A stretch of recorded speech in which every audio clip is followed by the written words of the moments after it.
E, it was Bathsheba. And you might think, hey, wait a minute, didn't Bathsheba marry David, King David? Yes, that was correct, but that is a whole other story that we'll save for another time. Okay, so here we have the last fellow, and his name is Joseph. And now we've got almost all the names on here, but we've got a couple left on there. So what are we going to do here? Well, if you were to go and answer that it's Joseph and Mary, which is C, you would be correct, because Mary was the mother of Jesus and Joseph was her husband. Now, but there's also another name here. This one here, Asenath. And so that woman, she was the wife of Joseph, which was the Joseph in the Old Testament that had the coat of many colors. So that is the Joseph there. And so he married one of Pharaoh's daughters, and her name was Asenath. So depending on which Joseph that you chose, C and G are both the correct answer. And so that is the end of our quiz. Now, how did you guys do? Did anyone get 8 out of 8? Well done. So I hope that you enjoyed that little quiz there. And I was going to put in a real trick question, and it was to go and say, who was the sweetheart of Jesus? Well, it's really a trick question because it's not so much a who as a what, and that is the church. The Apostle Paul described the church in Ephesians chapter 5 as the bride of Christ, and this is what it says.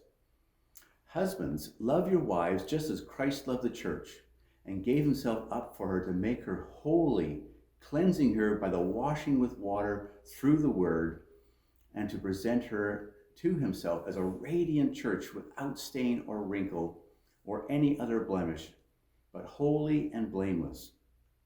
For this reason, a man will leave his father and mother and be united to his wife, and the two will become one flesh.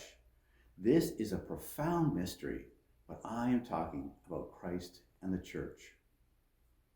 But now, let's turn our attention to the continuing story of Abraham, and we're going to find out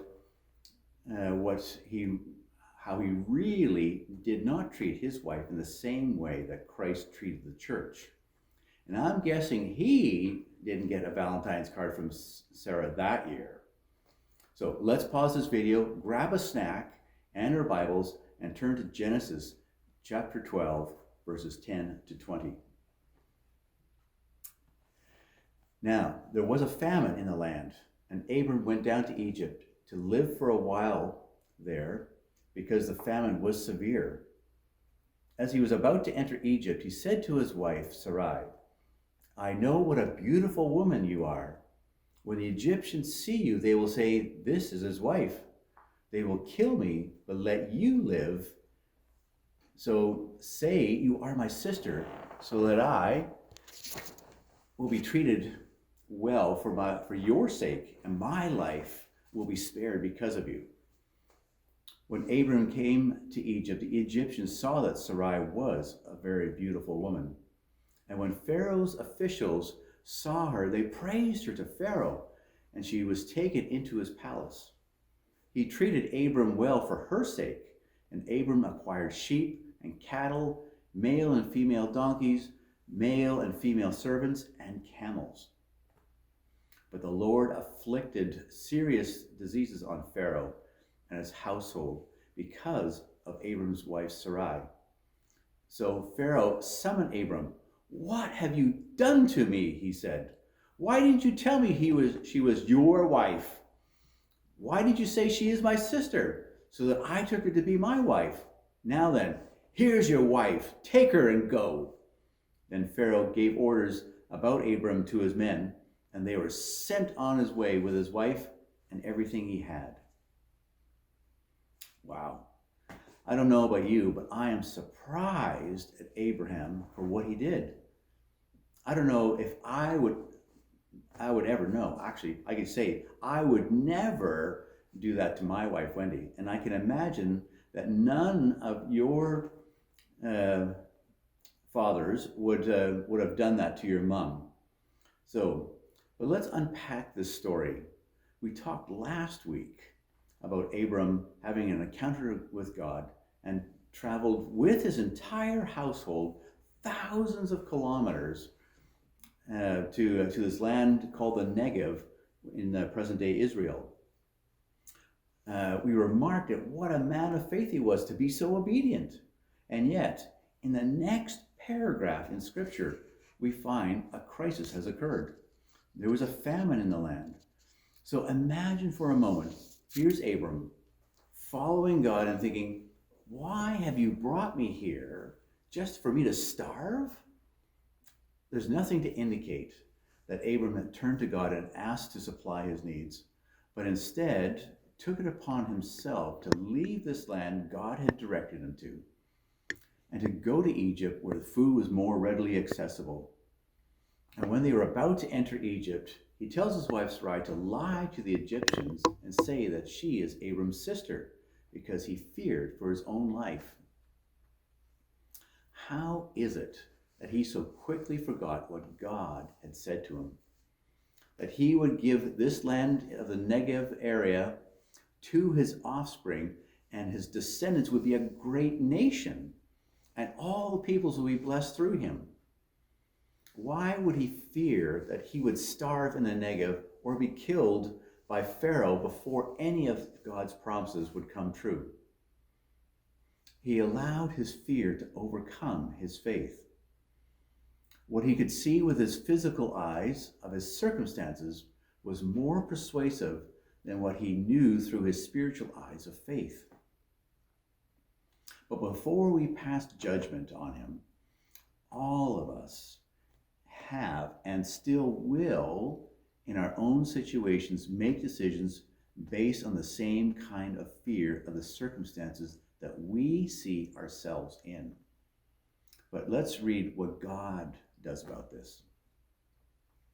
Picking up in verse 17. But the Lord afflicted serious diseases on Pharaoh and his household because of Abram's wife Sarai. So Pharaoh summoned Abram. What have you done to me? He said. Why didn't you tell me she was your wife?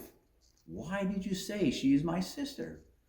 So I took her to be my wife then. Now, here's your wife, and take her and go. Then Pharaoh gave orders about Abram to his men, and they sent him away with his wife and everything that he had. It doesn't say in Scripture how Pharaoh made the connection between his diseases to taking Sarai, but he guessed correctly.